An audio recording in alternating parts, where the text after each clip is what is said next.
warahmatullahi wabarakatuh. Perkenalkan, nama saya Vinda Aryani, NPM 1901011066 dari kelas PIJ. Baik, di sini saya akan menjelaskan dua materi. Materi yang pertama yaitu operasi penggantian dan penyempurnaan kelamin. Materi yang kedua yaitu abortus dan menstrual regulation. Baik, langsung saja. Materi yang pertama yaitu operasi penggantian dan penyempurnaan kelamin. Diketahui tiga istilah bentuk operasi di dalam dunia kedokteran. Yang pertama yaitu operasi perbaikan kelamin, yang kedua operasi penyesuaian kelamin, dan yang ketiga operasi penggantian kelamin. Pergantian atau operasi penggantian yang dilakukan terhadap orang yang normal organ kelaminnya itu hukumnya haram dan sangat tidak dianjurkan oleh agama, karena akan merubah ciptaan Allah tanpa alasan yang kuat atau dilakukan dengan sengaja. Sebab sudah dijelaskan dalam Quran surat Al-Hujurat ayat 13, dalam Quran surat An-Nisa ayat 19, serta hadis-hadis Nabi Muhammad SAW. Kecuali operasi penggantian kelamin tersebut dilakukan dengan alasan yang kuat, contohnya seperti pengobatan, maka itu hukumnya mubah. Sebab contohnya seperti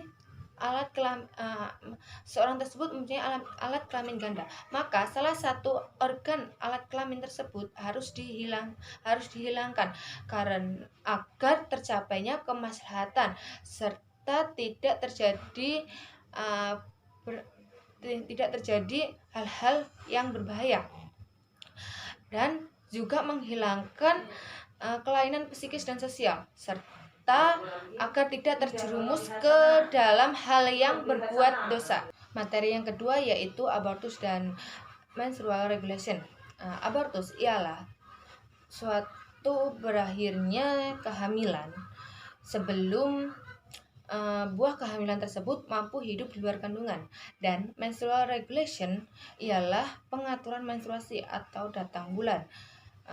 Tetapi dalam praktek menstrual regulation ini sendiri dilakukan terhadap wanita yang merasa waktu datang bulannya terlambat.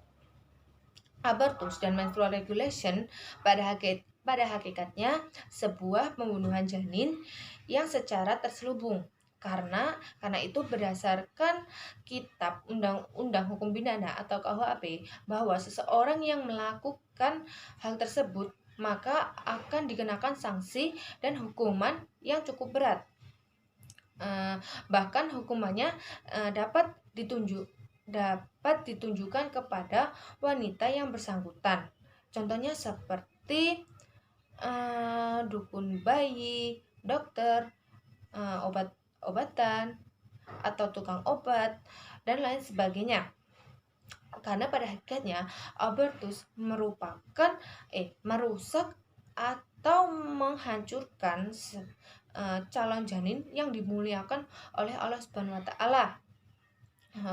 Walaupun calon janin tersebut dihasilkan dari hubungan yang tidak sah atau di luar nikah atau tanpa perkawinan yang sah, tetapi anak tersebut berhak lahir dalam keadaan yang hidup. Sebab menurut Islam anak yang lahir dari perkawinan yang tidak sah atau berhubungan di luar nikah itu dalam keadaan suci atau tidak kotor.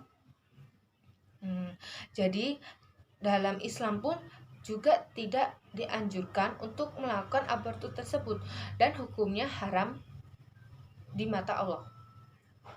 Sekian dari saya, kurang lebihnya saya mohon maaf. Saya akhiri. Wassalamualaikum warahmatullahi wabarakatuh.